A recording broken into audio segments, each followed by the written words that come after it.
Base sa sports report ni Dan Devine sa Yahoo Sports mismo, dalawa sa pinaka-interesting na comeback stories para sa 2026 to 27 season, si Tyrese Haliburton sa Indiana Pacers at itong si Kyrie sa Dallas Mavericks. Kung coming of major injuries pero magkaiba ang sitwasyon at pressure sa pagbabalik nila mismo. Ang comeback kasi ni Tyrese ang isa sa pinakamalaking storyline ng bagong season sa Pacers. Ano yung mangyayari sa kanya nang huling makita si Haliburton kasi sa Game 7 pa ng NBA Finals kung saan mabilis siyang nagsimula at umiskor ng 9 points sa unang 7 minutes. Ang problema dyan din siya mismo inabot ng right Achilles tendon. Yan yung reason bakit hindi siya nakapaglaro sa buong 2025 to 26 season. Napakalaking kawalan talaga niyan sa Indiana. Nung healthy siya, naging isa ang Pacers sa pinaka-dangerous na offensive teams. Siya ang pangunahing playmaker at offensive organizer. Siya ang nagpapabilis ng laro nila nun, gumagawa ng open shot para sa teammates.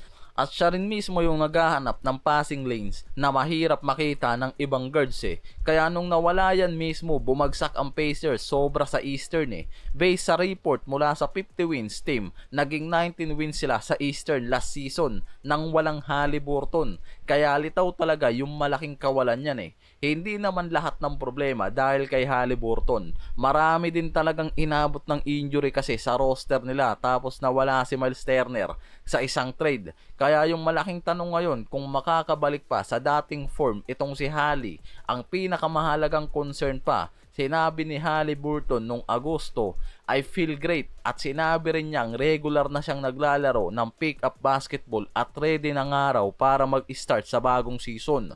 Ang problema, ibang araw kasi ang pick-up games lang kumpara sa NBA games talaga. Kaya nakadepende pa rin nga raw sa magiging form ni Haliburton Speed, quickness, change of direction, explosiveness, timing at passing rhythm. Kaya pagkatapos ng Achilles injury, kailangan pa rin nga raw talagang tignan kung pareho pa rin ang confidence niya at movement. Dagdag gasolina kung sakali dahil mas magiging motivated siya para ituloy yung naudlot niyang championship final dahil lang sa injury. May isa pang adjustment may bagong center ang Pacers, si Ivica Zubac. Ibig sabihin, kailangan magkaroon ng bagong chemistry si Haliburton sa pick and roll. At iba yung style kasi ni Zubac kumpara kay Miles Turner. Kaya hindi automatic na pagbalik ni Haliburton, babalik nga rin daw agad ang dating Pacers. Pero kung malapit siya sa dating form niya, malaking pagbabago to para sa Eastern Conference. Iba naman yung kaso ni Kyrie kasi hindi lang basta returning player, babalik siya pagkatapos ng ACL injury ng mahigit 17 months na wala sa NBA games. Nung huli siyang naglaro bago naman yung injury sa isang 10-game stretch noong 2025, nag-average pa yan ng 28.1 points, 5.8 rebounds, 4 assists, 1 steals, 1 block per game. 6 na beses pa siyang nag-score ng mahigit 30 plus points sa loob ng 10 games. Kaya bago siya na-injured, nasa elite offensive player pa rin talaga, naudlot lang. Uli siyang naglaro, kasama niya pa yung ibang version ng Mavericks.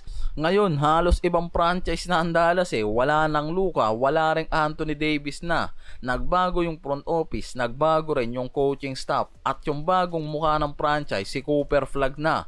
Kaya based sa report, malaking tanong pa rin paano maglalaro si Kyrie at Cooper Flag ng magkasama. Yan mismo yung reason kung bakit hindi talaga pinilit pa ng Dallas Mavericks na i-trade si Kyrie. Based na rin yan mismo kasi sa bagong general manager nila.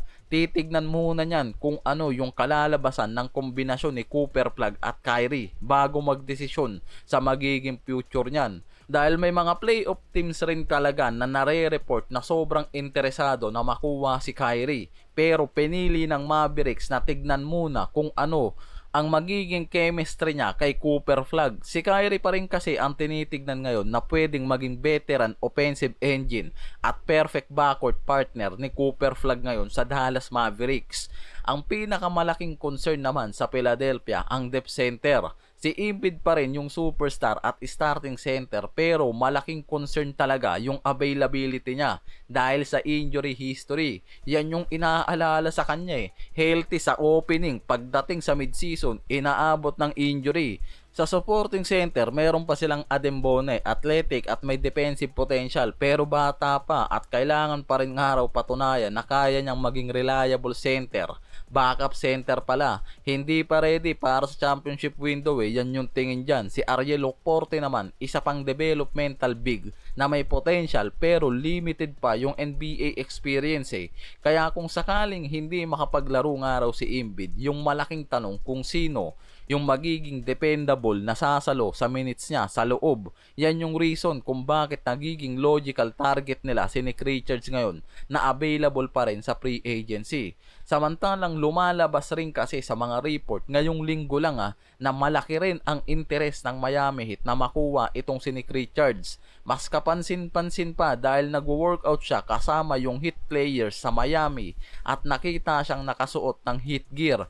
Pero wala pa rin namang confirmation, contract o formal offer na nare-report dito sa Miami. Magandang basketball fit kasi yung nakikita dito kung sa Miami siya mapunta. Kung nasa roster si Bam Adebayo at Giannis, hindi nga raw kailangan ng Heat na maging high scorer si Richard. Ang kailangan nila isang size para mag-provide ng size sa frontcourt nila. Si Nick Richard kasi 28-year-old, 6'11". Mas established na yan kumpara sa developmental option ng Philadelphia. Sa career level niya, nasa 9 points per game yan, 5.8 rebounds, kasama yung halos 1 block per game based sa report May isa pang interesting factor naman Magkakilala kasi si Nick Richard at Tyrese Maxey dahil naging mag-teammate yan sa Kentucky. Ibig sabihin, kung sa Sixers siya mapupunta, hindi magiging completely unfamiliar environmental siya. Kung sakali lang naman na Sixers ang pilian niya. Ang objective ng Philadelphia, championship win ngayon. Hindi simpleng pag-develop ng mga young players lang Kaya kung papalitan nila ang isang nilang developmental bigs para kay Nick Richards, kailangan muna nga raw ng mga to siguraduhin talagang makakatulong yan kapag pumasok ang playoffs. Lalo na kung walang Embiid. Ang problema naman, salary contract kasi. Yan ang reason kung bakit hindi rin sila basta-basta ngayon makagawa talaga ng hakbang sa free agency market. Yan yung reason May isa pang roster spot ang Philadelphia pero sa report kasi hindi nila planong gamitin agad yan dahil sa financial restriction. Kung gusto nilang pumirma ng free agent players, pwedeng kailangan muna talaga ng mga to gumawa ng corresponding roster or financial move.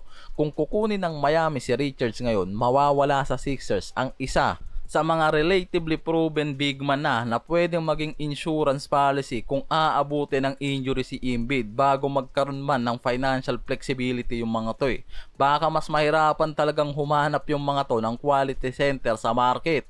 Pero wala rin naman sa report talaga na siguradong kukuhain kasi ng Miami ngayon si Nick Richards.